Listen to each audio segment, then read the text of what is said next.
राधे राधे दोस्तों, आप सभी का राधा भक्ति चैनल में स्वागत है। आइए सुनते हैं अपरा एकादशी व्रत कथा। जब पाप और अधर्म चारों ओर फैल गया था, तब भगवान विष्णु ने वामन अवतार लिया और केवल 3 पगों में ही संपूर्ण संसार को माप लिया। लेकिन क्या आप जानते हैं कि अपरा एकादशी का व्रत इसी वामन अवतार से जुड़ा हुआ है। यह एकादशी केवल उपवास नहीं, बल्कि आत्मशुद्धि, मोक्ष और भगवान की कृपा प्राप्त करने का दिव्य साधन है। जो भक्त सच्चे मन से इस दिन व्रत करता है, वह अपने जीवन के पापों से मुक्त हो जाता है और उसके घर में सुख, समृद्धि, शांति का वास होता है। आज की इस कथा में हम जानेंगे वामन भगवान की अद्भुत लीला और अपरा एकादशी के चमत्कारिक महिमा। तो आइए श्रद्धा और आस्था के साथ इस पावन कथा को सुनें और भगवान विष्णु की कृपा को अपने जीवन में अनुभव करें। युधिष्ठिर भगवान श्री कृष्ण से कहते हैं कि हे भगवान, ज्येष्ठ कृष्ण एकादशी का क्या नाम है तथा उसका महात्म्य क्या है, सो कृपया करके कहिए। भगवान श्री कृष्ण कहने लगे, हे राजन, यह एकादशी अचला तथा अपरा 2 नामों से जानी जाती है। पुराणों के अनुसार ज्येष्ठ कृष्ण पक्ष की एकादशी अपरा एकादशी है, क्योंकि यह एकादशी अपार धन देने वाली एकादशी कही जाती है। जो मनुष्य इस व्रत को करते हैं, वे संसार में प्रसिद्ध हो जाते हैं। जो फल तीनों पुष्कर में कार्तिक पूर्णिमा को स्नान करने से या गंगा तट पर पितरों को पिंड दान करने से प्राप्त होता है, वही अपरा एकादशी का व्रत करने से प्राप्त होता है। मकर के सूर्य में प्रयागराज के स्नान से, शिवरात्रि का व्रत करने से, सिंह राशि के बृहस्पति में गोमती नदी के स्नान से, कुंभ में केदारनाथ के दर्शन या बद्रीनाथ के दर्शन, सूर्य ग्रहण में कुरुक्षेत्र के स्नान से, स्वर्ण दान करने से अथवा अर्ध प्रसूता गौदान से जो फल मिलता है, वही फल अपरा एकादशी के व्रत से मिलता है। इस दिन भगवान त्रिविक्रम की पूजा की जाती है। अपरा एकादशी के व्रत के प्रभाव से ब्रह्म हत्या, भूत योनि, दूसरे की निंदा आदि के सब पाप दूर हो जाते हैं। इस व्रत के करने से परम स्त्री गमन, झूठी गवाही देना, झूठ बोलना, झूठे शास्त्र पढ़ना या बनाना, झूठा ज्योतिष बनाना तथा झूठा वैद्य बनाना आदि सब पाप नष्ट हो जाते हैं। जो क्षत्रिय युद्ध से भाग जाएं, वे नरकगामी होते हैं, परंतु अपरा एकादशी का व्रत करने से वे भी स्वर्ग को प्राप्त होते हैं। जो शिष्य गुरु से शिक्षा ग्रहण करते हैं फिर उनकी निंदा करते हैं, वे अवश्य नरक में पड़ते हैं, मगर अपरा एकादशी का व्रत करने से वे भी इस पाप से मुक्त हो जाते हैं। यह व्रत पाप रूपी वृक्ष को काटने के लिए एक कुल्हाड़ी का काम करती है। पाप रूपी ईंधन को जलाने के लिए अग्नि, पाप रूपी अंधकार को मिटाने के लिए सूर्य के समान, मृगों को मारने के लिए सिंह के समान, अतः मनुष्यों के पापों को हटाने के लिए यह अपरा एकादशी बहुत शुभ मानी जाती है। अपरा एकादशी का व्रत तथा भगवान का पूजन करने से मनुष्य सब पापों से छूटकर विष्णु लोक को जाता है। हे राजन, यह अपरा एकादशी की कथा मैंने लोक हित के लिए कही है। इसे पढ़ने अथवा सुनने से मनुष्य सब पापों से छूट जाता है। वेदों और पुराणों में वर्णित व्रतों की महिमा अनंत है। एकादशी व्रत इनमें सर्वोपरि माना जाता है, क्योंकि यह सीधे सीधे भगवान विष्णु को समर्पित है और आत्मा की शुद्धि के लिए अत्यंत प्रभावशाली माना गया है। 23 मई शुक्रवार के दिन ही अपरा एकादशी का व्रत रखा जाएगा। भगवान श्री कृष्ण ने आगे कहा, ज्येष्ठ कृष्ण पक्ष की इस अपरा एकादशी का महत्व पुराणों में विस्तार से बताया गया है। इस व्रत में भगवान त्रिविक्रम विष्णु जी के वामन रूप की पूजा की जाती है। यदि आप श्रद्धा से अपरा एकादशी का व्रत करें तो सभी पाप नष्ट हो जाते हैं। इस व्रत से जो पुण्य प्राप्त होता है वह अन्य कई तीर्थों और व्रतों को करने से नहीं प्राप्त होता।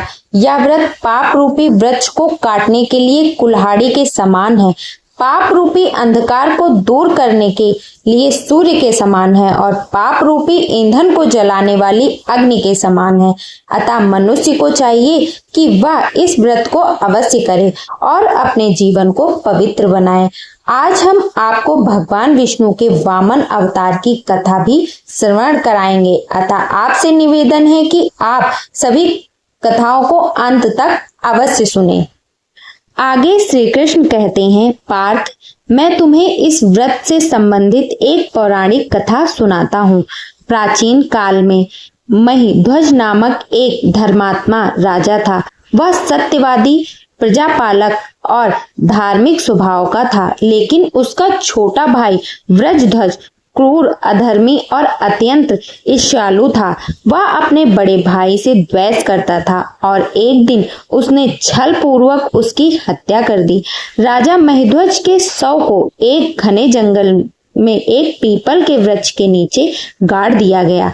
उस अकाल मृत्यु के कारण राजा की आत्मा प्रेत योनि में चली गई और वह पीपल वृक्ष पर वास करने लगी। वहां से वह राहगीरों को डराने और उत्पात मचाने लगी। वर्षों तक यह स्थिति बनी रही, जब तक कि एक दिन महान तपस्वी ऋषि धौम्य उस वन से गुजरे। उन्होंने अपने तपोबल से उस प्रेत की पीड़ा और उसका अतीत जान लिया। वह जान गए कि यह आत्मा राजा महिध्वज की है, जो अपने छोटे भाई के पाप का शिकार हुई है।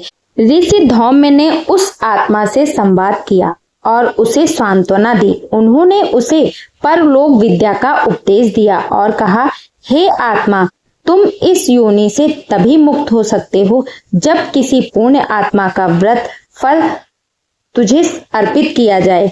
तब उस करुणामयी ऋषि ने स्वयं अपरा एकादशी का व्रत किया और उसका समस्त पुण्य राजा को अर्पित कर दिया। जैसे ही व्रत का पुण्य राजा को प्राप्त हुआ, दिव्य प्रकाश प्रकट हुआ और वह प्रेत योनि से मुक्त हो गया।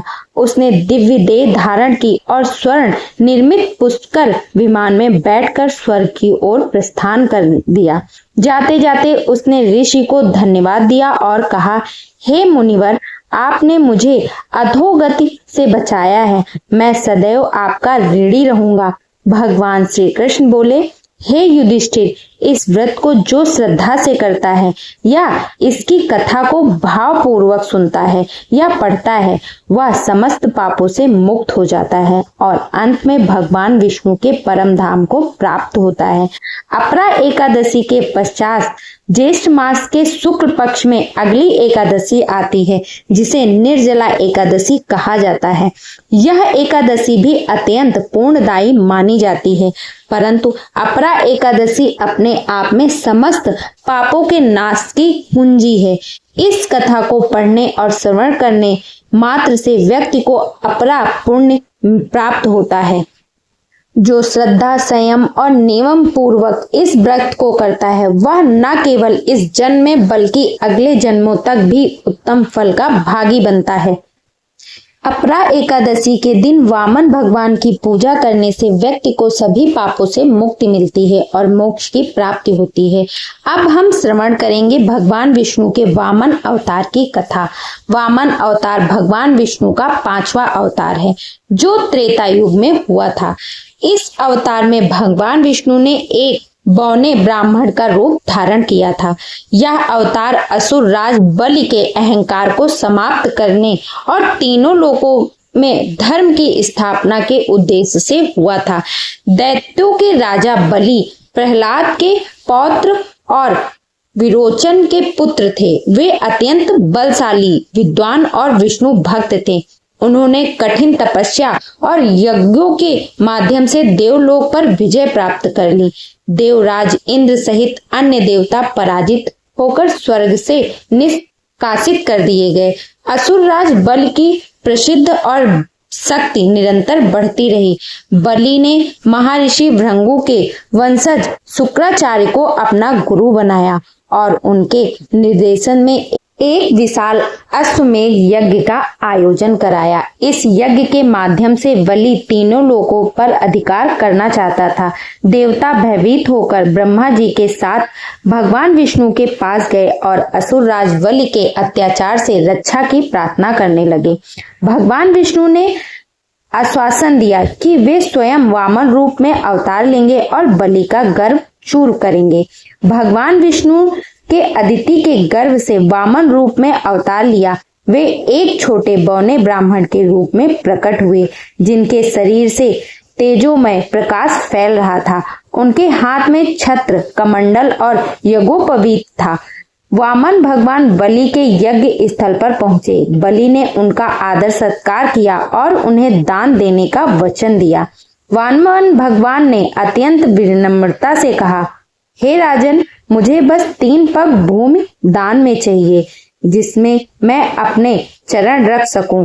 बलि ने यह देखकर कि वामन केवल 3 पग भूमि मांग रहे हैं, हंसते हुए तुरंत वचन दे दिया। मगर गुरु शुक्राचार्य ने बलि को चिताया कि यह कोई साधारण ब्राह्मण नहीं है, स्वयं भगवान विष्णु है।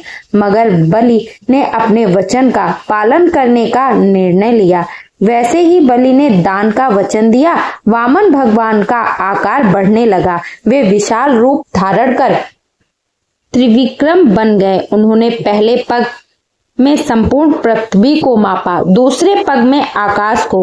अब तीसरा पग रखने के लिए कोई स्थान नहीं बचा। भगवान ने बलि से पूछा, अब मेरा तीसरा पग कहाँ रखूं? बलि ने विनम्रता से अपना सिर झुका दिया और कहा, भगवान, तीसरा पग मेरे सिर पर रखिए। भगवान ने तीसरा पग बलि के सिर पर रखकर उसे पाताल लोक भेज दिया, किंतु उसके दान और भक्ति से प्रसन्न होकर वरदान दिया कि वह पाताल लोक का राजा रहेगा और प्रत्येक युग में एक दिन के लिए धरती पर शासन करेगा, जिसे हम बलि प्रतिपदा कहते हैं। वामन अवतार हमें यह सिखाता है कि अहंकार कितना भी बड़ा क्यों ना हो, धर्म और विनम्रता के आगे झुकना ही पड़ता है। भगवान विष्णु ने बलि की परीक्षा ली, लेकिन उसकी दानशीलता और भक्ति से प्रसन्न होकर उसे अमरता का आशीर्वाद भी दिया। यह व्रत बहुत ही पुण्यमय है। बोलिए श्री लक्ष्मी नारायण भगवान की जय। तो दोस्तों, आज की कथा आपको कैसी लगी? अगर जो आज की कथा आप लोगों को पसंद आई हो तो अपने इस चैनल को लाइक, सब्सक्राइब, शेयर जरूर करें और कमेंट बॉक्स में राधे राधे लिखना ना भूलें।